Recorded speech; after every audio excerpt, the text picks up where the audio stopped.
পাইছিল সেইদিনাই আমি আমার পুত্রক লৈ বহুত আশা করেছিল। আমি মনতে আশা করেছিল আমার বৃদ্ধ কালত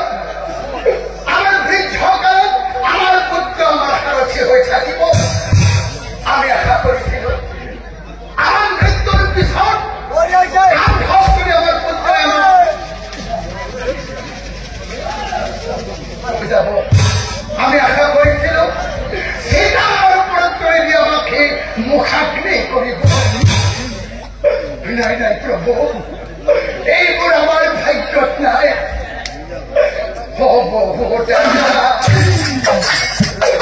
করেছিল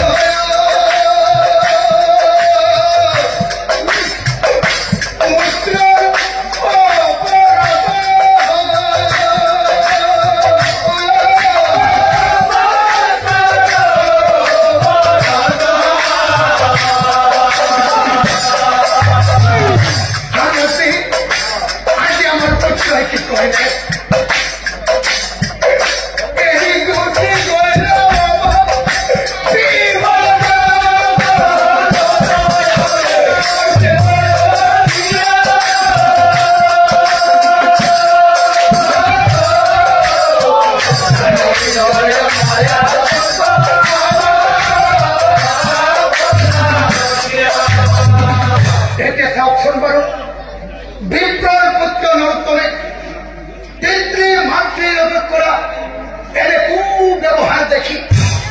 বিপ্রর পুত্র নরোত্তমে পিতৃ মাতৃর করা এর অন্যায় কর্ম দেখি উপরের পরাই হরি দেবতায় সকলে বসায় আছে। হরিয়ে মনে মনে ভাবে হেরয় অহংকারী নরোত্তম, সামান্য বিদ্যা অর্জন করি আজি তোর ইমান অহংকার হল। আজি তই তোর ভগবান তুল্য জন্ম দিয়া পিতৃমাতৃক শ্রেণীর পোৱা হলি। হেৰয় নৰোত্তম, তই ইমান জানাৰ পণ্ডিত হলি, আজি তই তোৰ পিতৃমাতৃক কুব্যৱহাৰ কৰিব পৰা হলি। হেৰয় নৰোত্তম, ময়ো চাই লম তই বাৰু কিমান ডাঙৰ পণ্ডিত। সভালৈ আজি মই দৰে চোতালৈ তাকেই নৰোত্তম আৰু ময়ো চাই লম তই বাৰু কিমান ডাঙৰ পণ্ডিত। এতিয়া চাওকচোন বাৰু আনফালে সেই নৰোত্তমে কি কৰে। অহংকাৰী নৰোত্তমে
নৰোত্তমে মনে মনে ভাবে বাপৰে বাপ, আমাৰ ৰাজ্যত ইমানবোৰ পণ্ডিত আছে।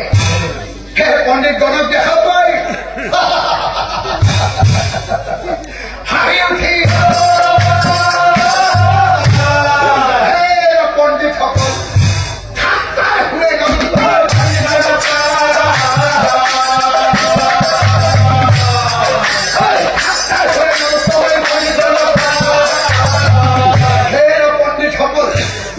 তোমালোকে যে এই ৰজাৰ ৰাজসভাত শাস্ত্ৰ প্ৰতিযোগিতাত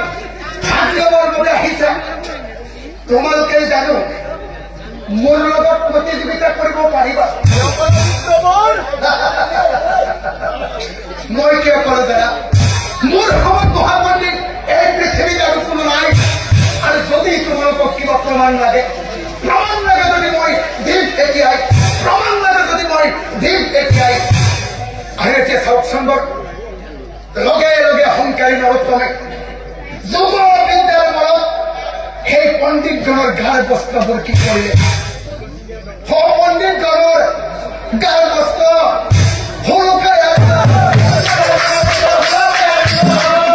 সূৰ্যতে বস্ত্ৰবোৰ মাই ৰাখিলা সূৰ্যতে বস্ত্ৰবোৰ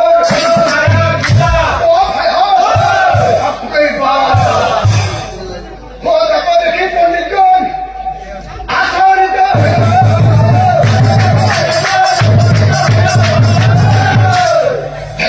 বিপ্লৱৰ নৰোত্তম চাই হবে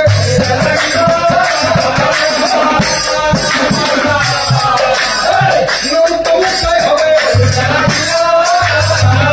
হেৰা বিপ্লৱ নৰোত্তম আমি তোমাৰ লগত প্ৰতিযোগিতা কৰিব নোৱাৰো তুমি আমার গার বস্ত্র ঘুরাই দিয়া বিপ্রবর তুমি আমার গার বস্ত্র ঘুরাই দিয়া লগে লগে লগে লগে পণ্ডিত সকলে লগ লাগি এইবার রজার ফালে সাই করছি মহারাজ মহারাজ পণ্ডিতগণ আমি এই নরোত্তম বিপ্লর প্রতিযোগিতা করিব নোৱাৰিম একে সাউকশন কৰো আৰ ফালে এই হলি দেবতাই অহংকাৰী নৰোত্তম বিপ্লব উচিত শিক্ষা দিবৰ বাবে কি কৰে ঠিক সেই সময়তে হেন কালে শনি আকৌ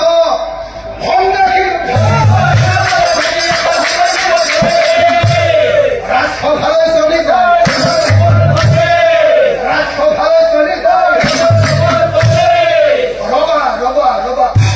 ৰবা পণ্ডিতসকল ৰবা তোমালোকে হাহাকাৰ নকৰিবা এই নৰোত্তম বিপ্লৱৰ